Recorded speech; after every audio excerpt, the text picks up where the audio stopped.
everyone and welcome back to my YouTube channel. How are you doing? It's been a while, hasn't it? I hope you're doing well. Today, I want to talk about drama in the news. Not the actual news, because there's been enough with the global climate crisis and the war in Ukraine and all of that stuff. Specifically, theatre, drama, actor, celebrity stuff that has been going on. I don't usually talk about this kind of stuff just because A, you kind of have to be right on it in order to be able to, you know, be current and relevant. And also a lot of the time is like, well, do I have something to say about this? I don't know. The topics I'm going to talk about today, I do think I have some useful insights or useful or interesting thoughts, hopefully.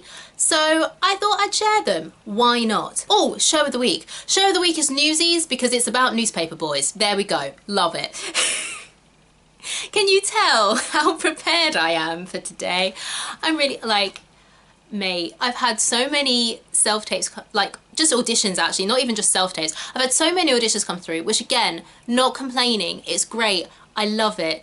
But they've all been like quite last minute ones, or ones that I've had to film last minute just because of availability of someone, Josh, to read for me. So it's just like, it's stressful. The adrenaline, the cortisol, I'm assuming, I think cortisol's a stress hormone. Anyway, all of the hormones to do with stress, they're just all up in my system. But it's fine, it's all good. So the topics that I want to talk about is the cock ticket controversy, the Cinderella closing controversy, and some interesting things that I've noticed whilst following the Johnny Depp versus Amber Heard trial. So if you want to hear some thoughts, some observations, some questions that I have about these situations, then keep on watching. Topic number one is the cock ticketing scandal. Cock is a play. I don't know who it's by actually. I should probably look up who it's by.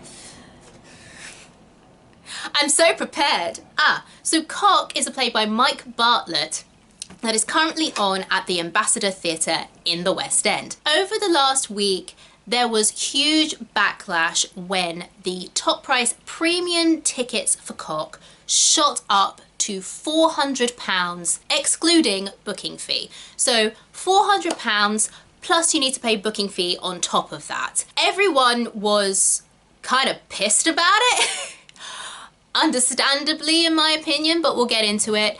And so in the last day or so, the ticket prices for top price tickets have now gone back down to £175 per ticket. The hike in price was apparently due to dynamic pricing, and a spokesperson for the company said, quote, "The remaining premium ticket seats are based on supply and demand, and that, quote, 15% of all tickets sold have been at £20. I mean, if 15% of your tickets are £20, that means 85% of your tickets are not £20, just putting that out there as maths. But assuming that they have a sold out show, the capacity of the Ambassadors Theatre is 444 seats. It's one of the smaller West End theatres. That means in a full house, 66.6 seats are £20. You can't have 0.6 of a seat, so I'm going to round that down because I'm pretty sure the producers would round that down as well. So 66 seats in a sold out show technically would be £20. That's if they said 15% of tickets available were for £20. They've said 15% of tickets sold. So it may be that even less seats than that are available for the £20 price. Cock in the West End originally starred Taron Egerton, who you might know from the Kingsman series, and also for playing Elton John in the film Rocketman. He pulled out of the production citing personal reasons. Also in the very first show, in the opening show, he fainted, and his understudy, who is now playing the role, had to come and complete the show for Taron Egerton. Soon after that, he was also diagnosed with COVID. I suspect what happened is that Taron Egerton fainted in that show. He was meant to come back for the next show, got diagnosed with COVID-19, had to self-isolate with that during that time. Whatever kind of personal reasons came up for him, I know there's been rumours about his health, but it might be something else, I don't know, led to the decision being made either by him or mutually that he was going to pull out of the show. My question, speculation, hypothesis about why the ticket hike happened is that I wonder if the production are still contractually obliged to pay Taron Egerton. And this is why. And also, just to make absolutely clear, I have no idea why Taron Egerton left the production. I don't know. If it had something to do with his health or some other reason that isn't a breach of contract, they would still be obliged to pay him. If it's because of his health, he still is entitled to some form of sick pay. If it's for another reason, or if they asked him to leave, then there could be something in there. There's also paying his understudy to do his role, which, unless they've renegotiated the understudy's contract, they would be paying the understudy his wage, his weekly wage, plus the understudy stipend for having to learn the role. You get like a little extra payment on top of your weekly wage for the fact that you've had to learn and rehearse the role. And then for every performance you do, you get an extra payment on top of that. So you kind of get paid 3 times over. Obviously, like, the smaller payments are like an extra 20 to 30 quid a week, roughly. But still, that's extra money on top of that. Plus, if the understudy is now taken over the role, I would be surprised if they didn't hire an understudy for the understudy now that the understudy is just playing the role. So that's an extra salary you've got to pay on top. West End theatre is commercial theatre. Shows are put on to make a profit. So that all would explain why they would want to hike the price. Even if Taron Egerton isn't being paid, if they just terminated his contract, gave him whatever the notice was that he was done, which would still be at least 3 weeks' salary. So that's still a lot. You're paying Taron Egerton. He is a film star at this point. Like, his fee was probably a lot. Even without having to retain him for the full 13 weeks worth of pay that he was originally contracted for, the fact that they're having to pay the understudy to do the role with all of those extra payments and probably hire someone else, the expense involved in finding another understudy, auditioning people to understudy, bringing them in, rehearsing them, all of that stuff, it doesn't surprise me that the producers were like, we need to make some extra money fast. The problem is, I think especially with a play, justifying £400 for a ticket is a lot. With something that's massively star-studded, like some kind of uber celebs one-man show, maybe people would be willing to pay it. Not that I would ever justify paying £400 for a musical for a ticket, but musicals have a much higher production value than plays. You've got to pay the band.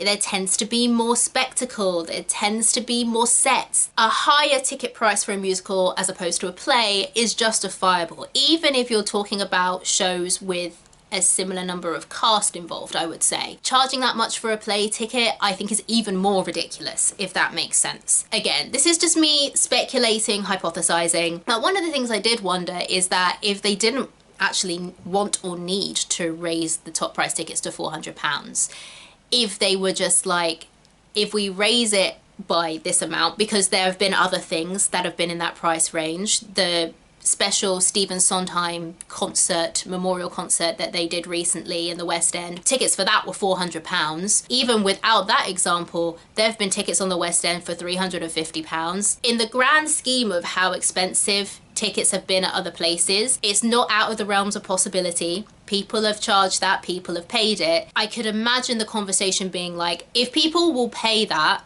then great, we make even more money. If people don't, we have wiggle room to backtrack and we can still increase the amount that we were charging and increase the profit margin. I don't know if this is a case. I don't know how much top price tickets were for Cock before the initial hike to £400. So I might be wrong. They might have just put the tickets back to what they originally were. There's no way of me knowing now because the time has passed. But I don't know. I'd be interested if anyone did buy tickets or looked at tickets for Cock before the price increase. I would be interested to see if even with the price being back down to 175, if that's still more than they were charging. So yeah, that's the Cock situation. I hope no one takes clips of this out of context because just, yeah, that's the situation. And those are my thoughts on it. The second drama in the news is the Cinderella closing scandal. Mate, when this kicked off over the bank holiday weekend, it was like, come on, what is happening? Seriously. So, if you haven't heard, I mean, some of you might not have, because some of you are like based in the US, so yeah, you might not have heard. I don't know why I'm being so pedantic. Cinderella, the new musical by Andrew Lloyd Webber, is going to be closing on the West End. It will close with its final performance on the 12th of June. This was very, very shocking news. But that's not the controversy. The controversy is that the show announced it was closing and that they were looking forward to the Broadway opening in 2023, and the actors seemingly were not told before the press release was released, including the incoming cast. That's right. The show was meant to have its cast change around June the 12th. I think June the 12th was meant to be the last day of performances for the current cast, and then the next week the incoming cast was meant to start their 1-year run of Cinderella in the West End. They were not told that the show was closing. One of the people who was meant to be in the incoming cast is Summer Stralin. If you don't know who the Stralin sisters are in the UK, they are 4 musical theatre performing sisters: Scarlett, Zizi, Summer and Saskia Stralin. I also believe that their parents are in theatre as well. Zizi, one of the sisters, is currently playing Mary Poppins in Mary Poppins in the West End. Just to give you an example of what one of the other sisters is doing at the moment. Summer was meant to be playing the Queen. She actually had her wig fitting for the Queen a few days before the announcement was made. She found out that she would not be joining the cast of Cinderella because Cinderella was closing, because a news report was sent to her agent and her agent forwarded it to her. Production didn't contact Summer Stralin to say, hey, by the way, this job that you had coming up, it's now not happening. Summer wasn't the only cast member who found out in a similar way. Multiple would-be cast members have taken to social media saying that they found out on social media. They were waiting to be able to tell family and friends, I guess, when the new cast was announced, or maybe when they'd signed their contracts, more on that later. And, you know, planned financially, a year of work coming up for some of them, West End debuts, which is like a big thing. Breaking that West End ceiling, it can be a really, really big thing in terms of the rest of your career. To have that taken away and not only have someone contact you to be like, hey, unfortunately it's not happening, but to see a press release on Twitter is not great. A spokesperson for the production said, quote, "Everyone involved in Cinderella was contacted by call, email, or in person, brackets, some through agents, close brackets, before the news went live in the evening.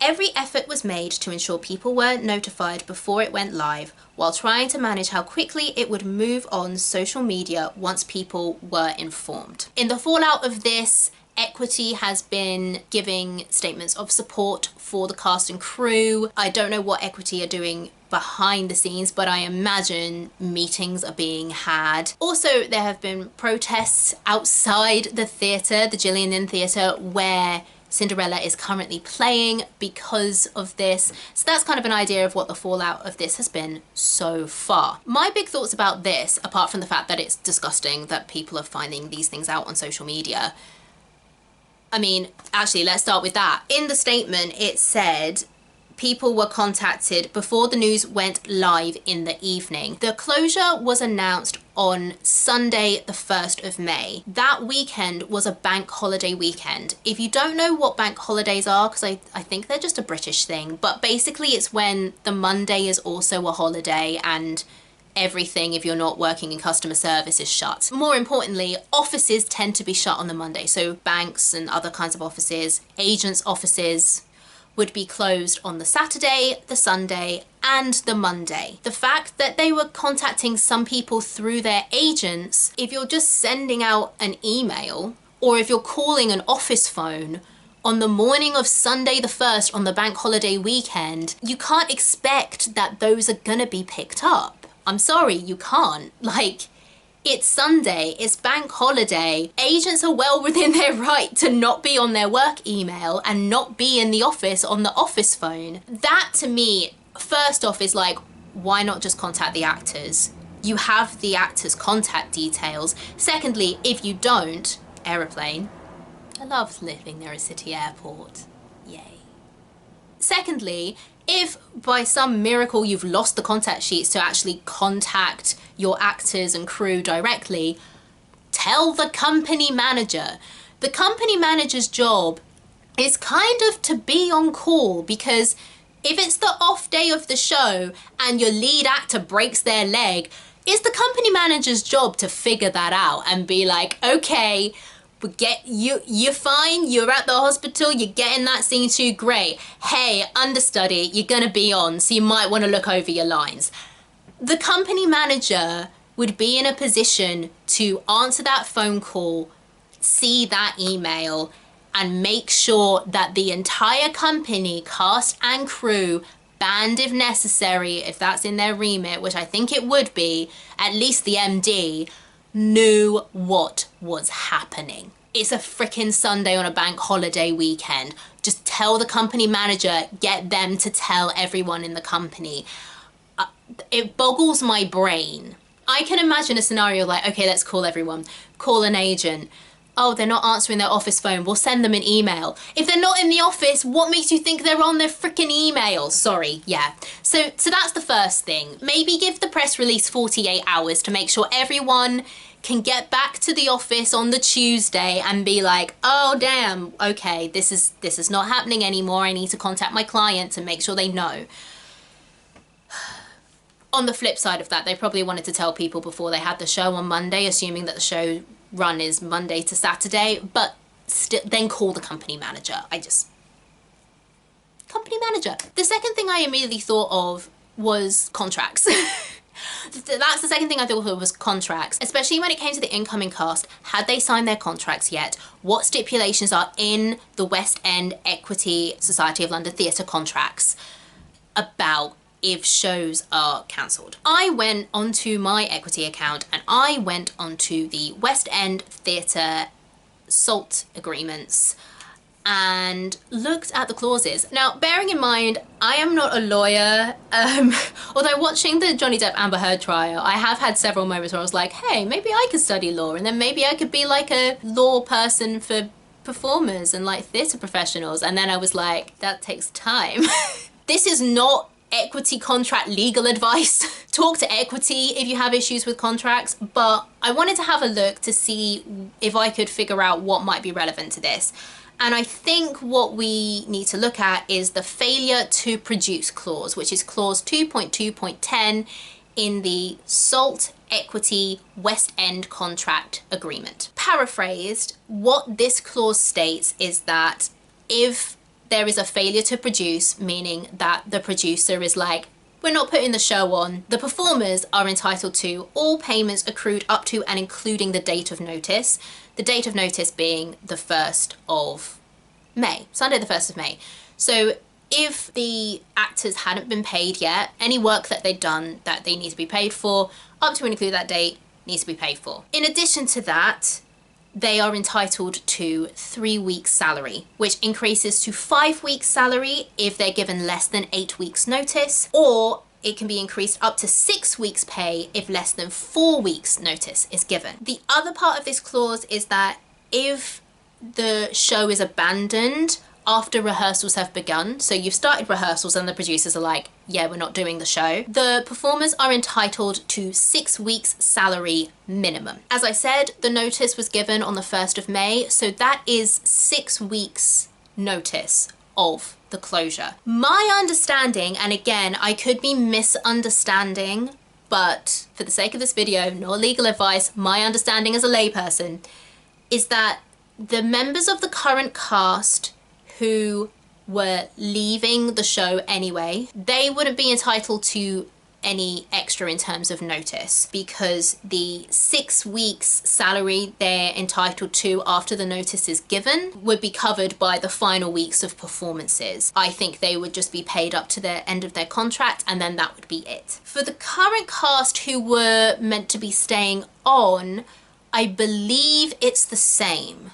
I believe because they had 6 weeks worth of performances after the notice was given, that is included in the salary, extra salary that they're owed. With the incoming cast, it's a bit more complicated because firstly, as I've already mentioned, did they sign any contract? And even if they did sign the contract, are they entitled to anything? Because they hadn't started rehearsals yet, seemingly. They shouldn't be in rehearsals if they hadn't signed contracts. So if they haven't signed contracts, then it's, are they entitled to anything? If they did sign contracts, if contracts were signed, had they started rehearsals yet? Because there doesn't seem to be a stipulation of, if you've signed this contract and the show is cancelled before rehearsals have started, you're entitled to X. It only seems to mention after the start of rehearsals. So if they hadn't started rehearsals, they still may not be entitled to any compensation for lost work. I don't know if there's a valid case for a lawsuit. I think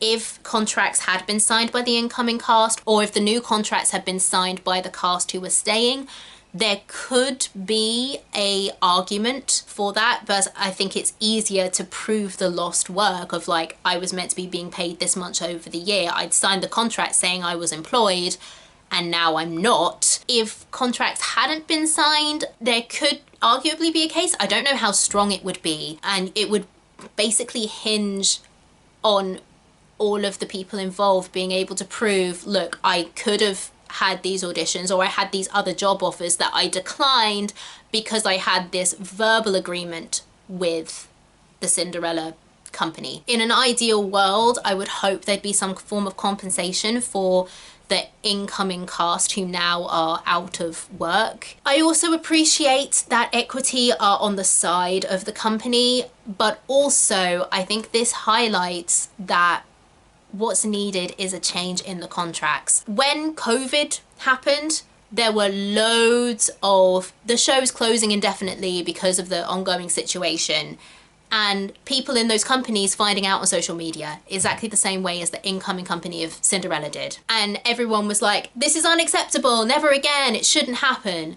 And yet 2.5 years later, it has happened again. Give people notice before you go public with that information. And that's going to need something in the agreements, something in the contracts. I don't know how you do that, especially when it comes to the fact that the norm is verbal agreements followed by written agreements. I don't know if there's a mechanism to make that the industry standard and enforcing that industry standard in terms of the verbal agreement that happens pre the written agreements. In terms of the written agreements, I think there definitely has to be, and maybe it's in there, I doubt it is because it's so prevalent, but some kind of stipulation on how notice is given of failure to produce. Either like there has to be 48 hours notice, or notice has to be given on a weekday, and if you haven't spoken to everyone, you can't go public, or like there's some kind of penalty or compensation or something. So that's my thoughts on that. Woo!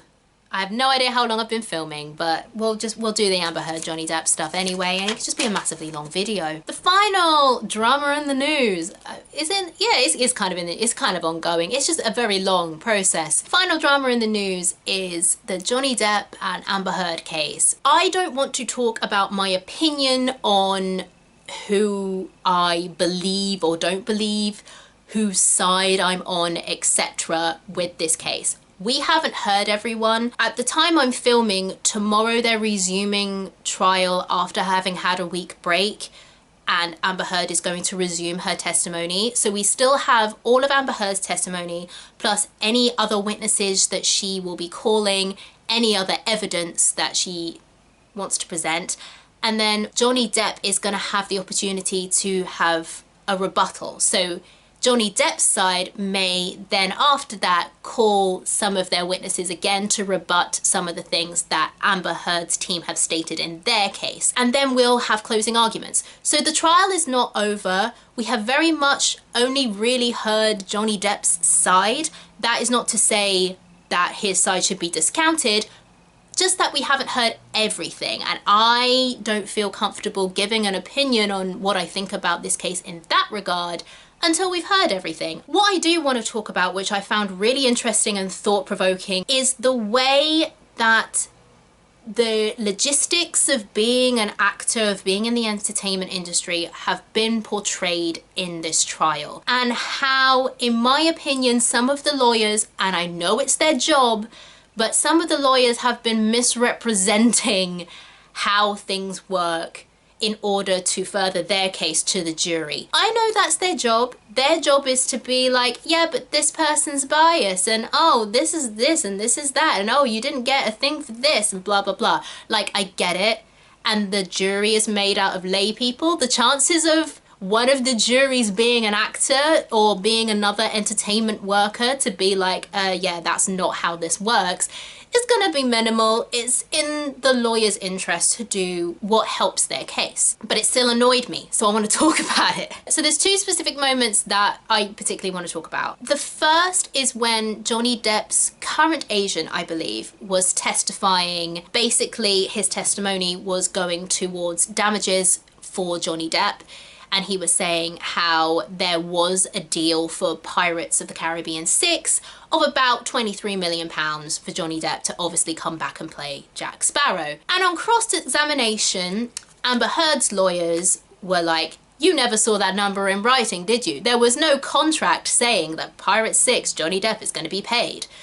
Blah, blah, blah, blah, blah. To which the agent was like, no, there was a verbal agreement. Amber Heard's lawyer is clearly going towards, well, it's not really damages amounting to 23 million. He didn't lose that money because there was no contract. As I've already previously mentioned when talking about Cinderella, that's how actors' contracts tend to work. There's a verbal agreement before you have the written contract. Obviously, I am not a Hollywood actor in the same league as Johnny Depp. So, you know, there are going to be some differences there. But speaking from my own experience, you get a call from the casting director or from your agent if you're represented, and they're like, you've got the job. Here are the basic bits of the contract you need to know. Here's how much you'll be paid. Here are the dates. And then you wait until the contract comes through. I don't know why it's done that way, but I have a suspicion.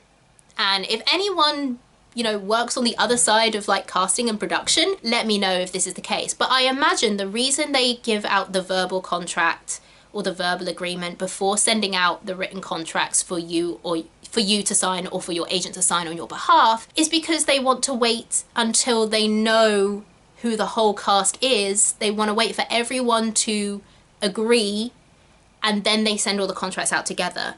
And that process could be, sorry, itchy nose. And that contract could be lengthened by, you know, first choices not accepting the job. And so they've got to offer it to the second choice. And if they don't accept it, go into the third choice, fourth choice, fifth choice, etc. To the point maybe of recasting.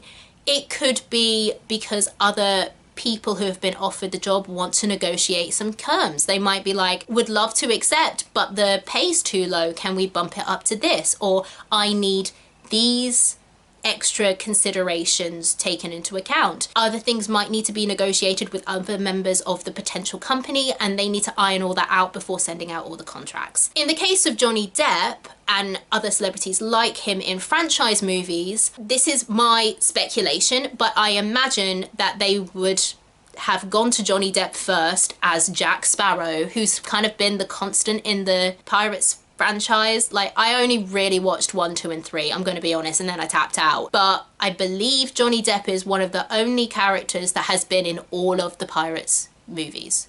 Johnny Depp? But Jack Sparrow, oh my gosh. The two are basically synonymous. And so they're not going to cast anyone else but Johnny Depp to play Jack Sparrow. I imagine that ages before, they were like, hey, so Pirate 6 is definitely a thing. Johnny, you around to do it? 23 mil? And they're like, yeah, Johnny is around to do it. 23 mil, he's happy to do that. Banging. Great, we'll send the contracts once we've got everything else sorted. Bye. I imagine that's what happened. And I am also imagine that Johnny Depp or his agent or his representation wouldn't have pushed to get that in writing because firstly, who else are you gonna cast as Captain Jack Sparrow? And secondly, it's just not the done thing. Like, a contract will come in time. There might be, because they're hearing about it so far in advance, there might be other delays, and like they know that the production aren't gonna wanna sign a contract before they have to, just in case stuff is pushed back, and you'd be like, yeah, but in the contract it says I'm going to start filming on this date. If they don't know when the filming dates are exactly, they can't put that in the contract and put that in writing. Like, in my opinion, speculation, I think there would be a lot of reasons why they wouldn't have pushed to get it in writing so early on. So that was kind of annoying to witness. The other thing that was annoying to witness was the cross-examination of the sound engineer or lead sound engineer. I believe his name was Keenan Wyatt, I might be wrong about that, when he was testifying for Johnny Depp. His testimony seems to be going towards refuting the claims that Johnny wasn't getting work because he was difficult to work with, basically being like, I've worked with him loads, he's great to work with, great guy. In the cross-examination, I'm sorry, I laugh because when I watched this, I was like, this is so ridiculous, but I get it, you're doing your job. In the cross-examination, Amber Heard's lawyers were trying to get at bias with this witness by being like, oh, so they flew you out to Australia and they put you up in a hotel and they did this, that, and the other, meaning the production companies for the films that this guy had worked on with Johnny Depp. And it's like, if Pirates is being filmed in Australia, how do you expect the guy to get there to do the sound? Like, is he gonna walk? Is he gonna hire a dinghy and like sail himself there? Like, of course they flew him to Australia. And of course they put him up in a hotel. And even the guy was like, I stayed in the same hotel as the other crew. I was paid the union minimum that is for someone working in my position on this level of film. And I was just like, come on, like, flying someone to a job is not bias. Like, are you crazy? Even little schmo me doing like small to medium scale theatre, like #1 touring now, tick that box off, in the UK, like nowhere near Hollywood budgets. You get reimbursed your travel. In every other country apart from the UK, the production provides accommodation. Even in the UK, when we're working with such an antiquated system of digs where you're like staying in people's back rooms, they pay you money to pay for your accommodation. Like, they give you money to be like, here is some extra that you can pay to whoever you're renting a room for the duration of this job or for the time we're in this place. You know, it was like trying to make fetch happen with the, oh, we're actually going to make it so you don't lose money by taking this job because you have to pay for your travel and your accommodation. And it really, really annoyed me. And again, I get that it's the lawyer's job to try and present a case that is the most beneficial to her side. And I get that it's in their interest to be like, well, if he's being put up in a hotel rather than having to rent a flat somewhere, that could look like bias to the jury. But like, that ain't it, sis. That's not it. And it annoyed me.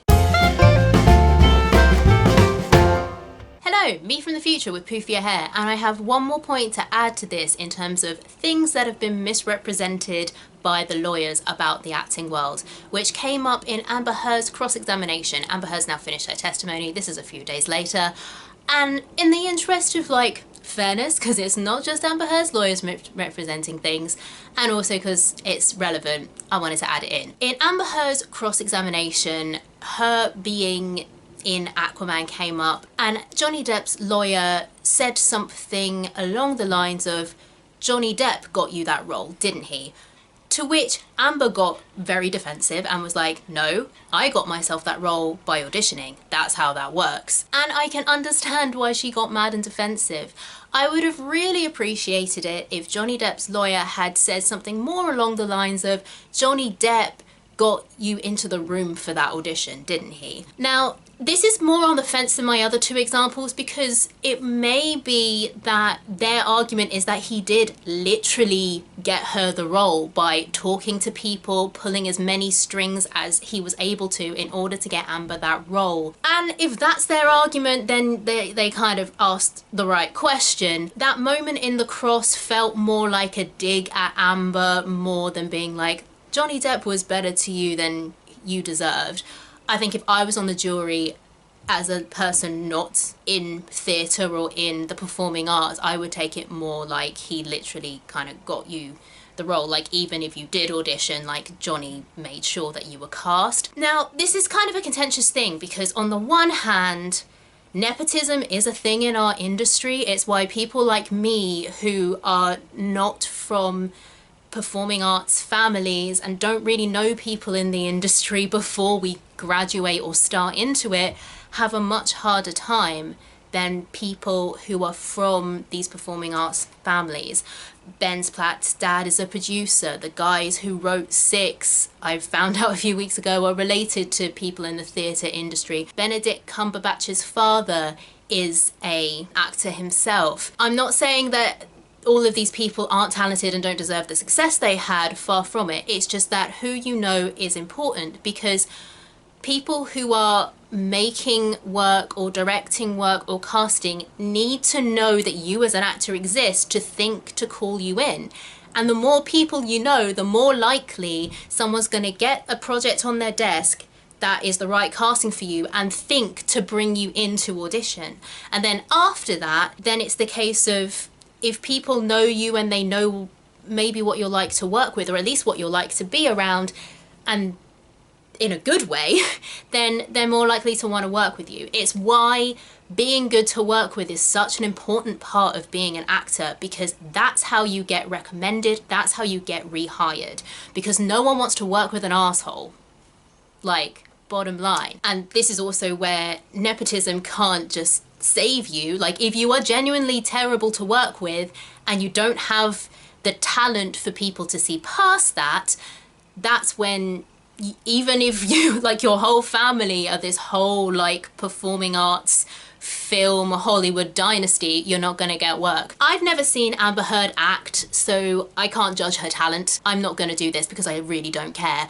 But if I was to seek to judge Amber Heard's acting ability, I'd want to see her in multiple roles before making that decision, to make sure it's not just her being miscast and things like that. So yeah, I don't know if Amber Heard's a bad actress. I don't know how much clout Johnny Depp would have to get his fiance or wife cast in a role if there were other people who were just as good. My suspicion is she would have had to at least audition well to be cast in Aquaman, because I doubt that DC would take the chance on someone who does a mere audition, but she's married to Johnny Depp, so fine. So yeah, so that's kind of how that works. The rest of the cross was fire though. We stan Camille Vasquez. Oh my god. So I was like watching her being like, do I want to be a lawyer? But like, I wouldn't want to wear heels and a suit every day to work. I'm just not that kind of person. I don't think I could be a trial lawyer. So that was another thing that irked me slightly. So that's my third and final thought / observation on the Johnny Depp v Amber Heard trial. Back to past me for the outro. Yay.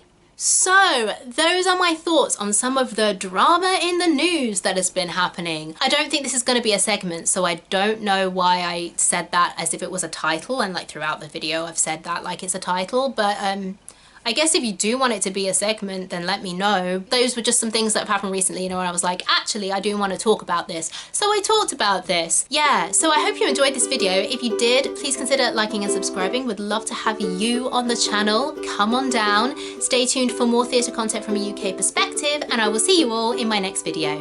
Bye, friends!